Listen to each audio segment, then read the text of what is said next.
What's up, my people? What's up, my homies? What's up, my friends? I'm Gnarly Vato, and these are gnarly times. Well, today I want to talk about being on lockdown after the riot in Preston. Well, it was crazy around that time. The time it was going on was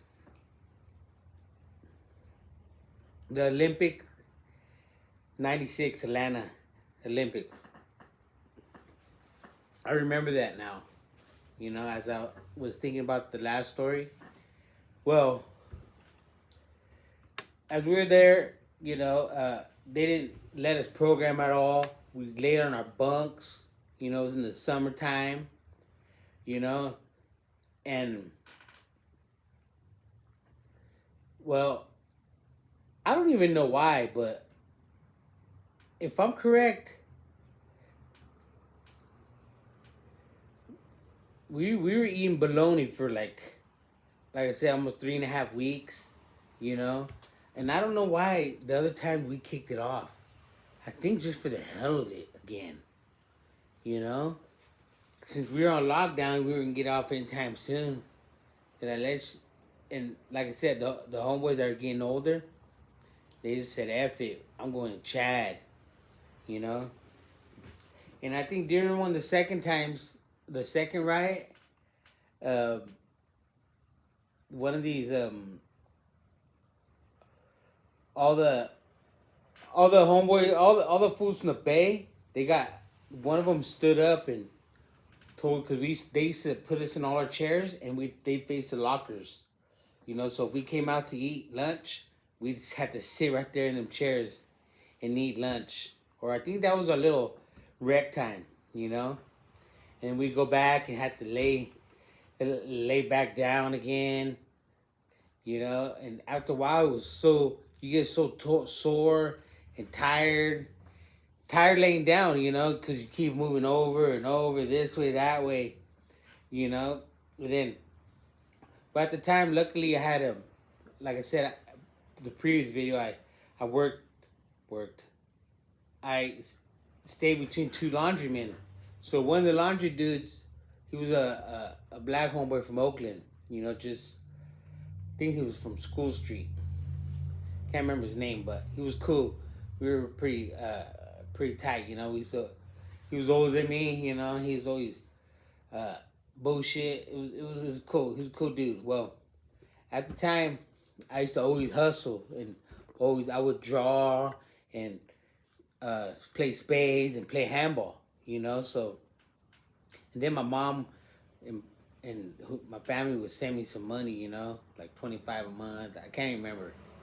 So I always had some kind of income coming in, and I think right before that we had went to canteen. So my locker had cookies and what have you, and I told him, hey, what's up? You think you could bring me some cookies, and because the laundryman would hand out our lunches, go by, and he would go in my locker. I gave him a combination. He would go in my locker and get cookies out and other sweets I had, and load them up in my bag, and hand them to me. Hook me up while I was on lockdown. And then I'd get some, if I had extra, I'd slide them to the homeboys, And we used to do a lot of sign language, whatever you're throwing would be, and, or like that, and so we'd be talking from one homeboy to the other homeboy across the dorm. So that's why a lot of communicate. Everybody be watching everybody. But anyways, at this time, the dudes for the Bay got mad and said, he stepped up. He's like, man, can't you guys just stop effing around? I'm tired of this bull crap. And then one homeboy, his name was Crow from Hayward. He just stood up and said, this ain't none of your business. Or something to them, something like that. Or mind your own business. And he just shut homeboy up, And homeboy just looked at him, like shook his head and just sat back down, Like, what are you gonna do? This is none of your business. It was just crazy how things escalated. Well, during one of these riots or one of these times, because I think we did 3 riots, so I think around the second time, these one of these Southsiders got mad because we tell you we're there just laying all day, all night, watching everybody go to the restroom. That was the most excitement. Someone snapping their hands, going, hearing little flip flops and going to the restroom. The only action, or when everybody come back or lunchtime, and then we would ask, "Hey, what's going on during the Olympics?" or "What's playing?" What event was on. Well, I don't know what the problem was what happened, but I remember one of these guys, these Southsiders, got upset. He was just frustrated with the whole situation, and just started talking crap and told.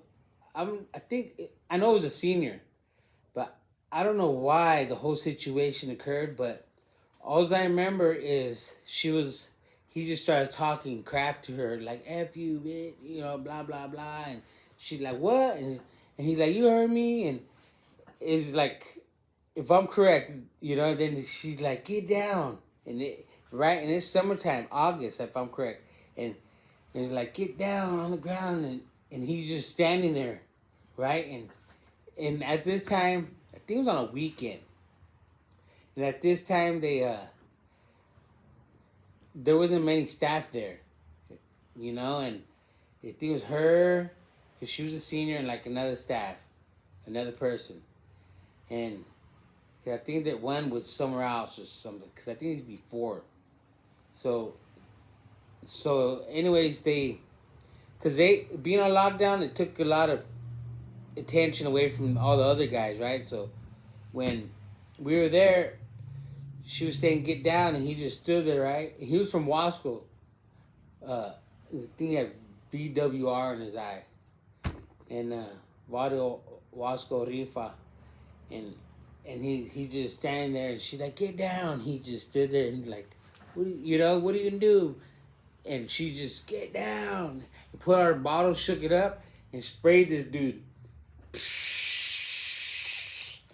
And he just stood there like, a G. And she hit him right in his eyeballs, and he didn't even flinch or nothing. He didn't go, "Ah." He just stood there like, "Is that all you got?" And then by that time, they had already called for backup, So a bunch of, I think he might have got down on that time. So he got down, he's laid out, and they all these cops come in, and they handcuff him, right? Had his hand in his back, and he's sitting there, right there on the floor, laying there on the floor for like 10 minutes in the hot, because we're in the dorm, and we had about 30 people there or more. They even had the Paisas in there. North South Bulldogs and Paisas were swept up in there. They caught all the Mexicans, put it like that.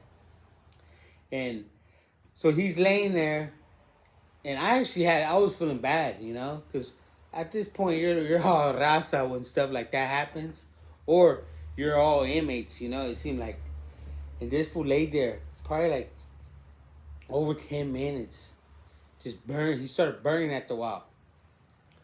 So Wednesday, everything calmed down. They snatched him up and took him to the hospital and cleaned him up, right? So about 2 hours later, they bring this fool back, and he's kind of pissed because he got maced, but everybody's gave him respect. At least I know I did, like, because he took the bullet, He spoke out what no one wanted to do, because everybody was frustrated with the whole situation. So he spoke up for everybody in there, because after a while we're eating bologna every day, breakfast, lunch, and dinner. Because we used to have to walk to go get breakfast, down the hill or what have you, and it's like we're up the hill, and So they didn't come and bring you trays to eat like NRCC. So they would bring stacked lunches, and it was bologna, salami, or that ham with that big old vein in it, and it was just kind of crazy. And but anyways, when homeboy came back, they what's called he was red around his neck. His face was clean, right, and it was red. His whole face and everything was red because we didn't even. It was so hot in that dorm. We didn't even sleep with our everybody's in our boxers. Some guys had a shirt on, maybe a little chubbier dudes, but everybody else, we always had just straight boxers. Never even put a shirt on. Not unless we went out somewhere or whatever. But this dude came back, and he was all red right here from above his chest, below his right here in the middle of his chest to the shoulders, right to where it got maced. So within a couple days, this guy had a scab from his bottom of his chin all the way around by his ears to the top of his head. Like, just his face was normal. He had a scab like the back of his head all the way to the back of his neck, his whole neck, and his shoulders. One big scab. And he was burnt from that chemical spray. And it was just a crazy sight to see, and I can only imagine how it was for him, because we were laying there uncomfortable, couldn't do nothing. Jail's uncomfortable. So those who never been there, don't try to go there. You don't want to be there. It's just horrible, And I tell my kids, I said, jail's the most uncomfortable. You want to go to the coldest, uncomfortable place? Go to jail.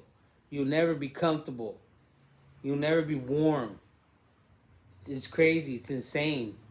It's inhumane, And, well, she sprayed him, and there was no we really couldn't speak up. We couldn't do nothing, They used to laugh at us, and I think they did. Like another part of this story, prior to this lockdown, one of these other staff I was working doing some print. I was in a printing class or a computer class, so we were on some project. So I was working late. Well, I ended up coming back right before showers, and I used to sit next to this dude named Lil Joe from F13, and this other homeboy, Dusty, from I think Woodland too, Woodlawn, and he was. Anyways, this fool, he was hairy, right? So he used to shave, and these. Supposedly, when I got there, the all the cops were there. They had the dude that sat next to me, Lil Joe, gone. Well, I was like, dang, what happened? I'm gone when the action is gone. I'm gone and all the action happens. But luckily, I wasn't there because the fool Joe sat right next to me. So whatever happened, maybe something would happen to me. I don't know, but well, what I heard happen was Joe and everybody, because we used to get ready for showers, right? So everybody have all their shower stuff ready, shaving stuff, whatever you have, and the Crips from Bakersfield got in with the Southsiders from Bakersfield about some gambling debt or something like that, and the Crips were jamming up the Southsiders, and I think two of them got into it, and one of the staff, he looked like the dude from Toy Story, the curly hair guy that wants all them toys. Well, he was like that, right? He was cocky, just obnoxious, mean, rude, just a horrible individual, from what I remember. And what I was told, that this guy, instead of normally if a fight happens, they'll go break it up or spray him. I guess this guy, because there was more than I don't know if it was more than two people fighting. It might have been 2 or 2. Well, they pulled the thing because that might have kicked off. Pulled the canister, and instead of like throwing it, this dude launched it like a baseball, right? And supposedly, I wasn't there, mind you. This is the story I got. This fool little Joe was just chilling there to getting ready for showers because they would go, the row at a time. And this fool Joe got tagged on the side of his head with this canister. Boom, And, but they supposedly, they blamed it. They snatched up the homeboy Dusty's shaving cream can and said that one of the cribs from Baker's packed this fool Joe, which was a lie. So then they shipped off. They snatched up the two dudes from Baker's Crips, and supposedly gave him a new charge, sent him to Chad. But the old boy Joe, because we used to gamble and talk a lot, bullshit. This fool got I was like, dang, he's be like all stiff walking, cause his head, dude, his neck, he had like a scar on the back of his head. And it was just crazy, cause things like that happen. You speak out or tell people, it's like, what could you really do? And sometimes I'm glad they shut down these institutions, because horrible things like this happen. But in the end, a lot of times we bring it on ourselves, our thought process, our impulse control, just bad behavior. But that itself was horrible situation, which a staff actually assaulted a dude, and another guy got charged for it. Shipped off. I think they might even went to prison, but who knows in that situation, But that's just like the terrible things that happened there, and that was just a horrible. And I always remember that it was the summer and it was just hot and just unbearable, and I could see why he stood up and spoke out, not just for himself but for everybody, talking about the horrible situations and conditions we were in. We couldn't make no phone calls or nothing. It was just, and they would give us a shower. We shower, they would break us a little bar of soap in half, and even if it broke in pieces, you just had to take in a shower, and then whoever showered first got hot water, and the ones that did it shower first got cold water. So even to this day, I jump in the shower. My wife's like, "You shower that fast?" I'm like, I think, excuse me, but sometimes it pops in my head like, I gotta hurry up. But it was just crazy situation, and sometimes we shouldn't be around people and put ourselves in them situations to get in them places, get in situations to get in them places, So this is a story from Gnarly Vato and about a gnarly time in my life, and I hope no one of you guys or any kids go through this horrible situation, So stay positive and have a great day. I'm out.